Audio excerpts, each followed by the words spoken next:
Yemen में हत्या के केस में मौत की सजा का सामना कर रही भारतीय नर्स निमिषा प्रिया की फांसी तो टल चुकी है, लेकिन निमिषा को राहत अब तक नहीं मिली। निमिषा को बचाने के लिए हर संभव कोशिश की जा रही है, लेकिन निमिषा को बचाना किसी चुनौती से कम नहीं है। दरअसल भारतीय नर्स की जिंदगी का फैसला अब दो शब्दों के बीच होना है, दिया या किसास। ये दोनों शब्द क्या हैं और इसका मतलब क्या है, आपको बताते हैं। दरअसल निमिषा प्रिया को पूर्व बिजनेस पार्टनर और यमनी नागरिक तलाल अब्दो मेहदी की हत्या के जुर्म में मौत की सजा सुनाई गई है। अब तलाल के भाई अब्देल फतेह मेहदी का बयान सामने आया, जिसने निमिषा प्रिया के लिए किसास की मांग की है।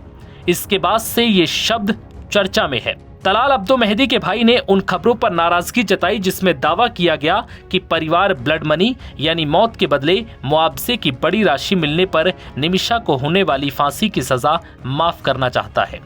मेहदी के भाई ने BBC अरबी के साथ बातचीत में बताया कि उनके परिवार की जिंदगी के बदले पैसे में कोई दिलचस्पी नहीं है।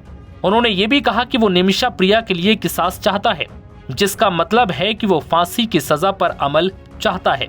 किसास शब्द कुरान से लिया गया है, जिसका मतलब है बराबर सजा। शरिया या इस्लामी न्याय शास्त्र में इसका मतलब है आंख के बदले आंख। ये किसी अपराध के मामले में दोषी को पीड़ित के बराबर सजा देने का समर्थन करता है। मतलब हत्या के बदले में मौत की सजा मिलनी चाहिए और मेहदी का परिवार इसी बात पर जोर दे रहा है। परिवार का मानना है कि निमिषा प्रिया ने हत्या के इरादे से ही तलाल को बेहोशी का इंजेक्शन लगाया और फिर मौत के बाद उसकी बॉडी को ठिकाने लगा दिया। निमिषा प्रिया की जान बचाने की उम्मीद अब तक एक दूसरे इस्लामी कानून पर टिकी हुई थी, जिसे अरबी में दिया या दियाह कहा जाता है। इसका एक प्रचलित नाम ब्लड मनी है, जिसका मतलब है पैसे के बदले में माफी देना। ये सामान्यतः तब दिया जाता है जब ऐसा अंदेशा हो कि हत्या गलती से की गई।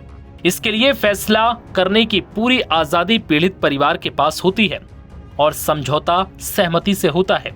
वहीं निमिषा प्रिया के वकीलों का कहना है कि तलाल अब्दो मेहदी उसका उत्पीड़न कर रहा था और उसका पासपोर्ट भी कब्जे में ले लिया था। साल 2017 में निमिषा ने अपने पासपोर्ट वापस लेने के लिए मेहदी को बेहोशी का इंजेक्शन लगाया, लेकिन ओवरडोज के चलते उसकी मौत हो गई। हालांकि तलाल के भाई का अब्देल फतेह मेहदी के परिवार का मानना है कि निमिषा ने उनके भाई की हत्या पूरी प्लानिंग से की थी। उन्होंने कहा कि वो दियाह के तहत कोई समझौता नहीं चाहते और निमिषा के लिए किसास की मांग की है। हालांकि इस बीच भारत सरकार निमिषा प्रिया को बचाने के लिए हर संभव प्रयास में जुटी है। नव भारत टाइम्स की रिपोर्ट।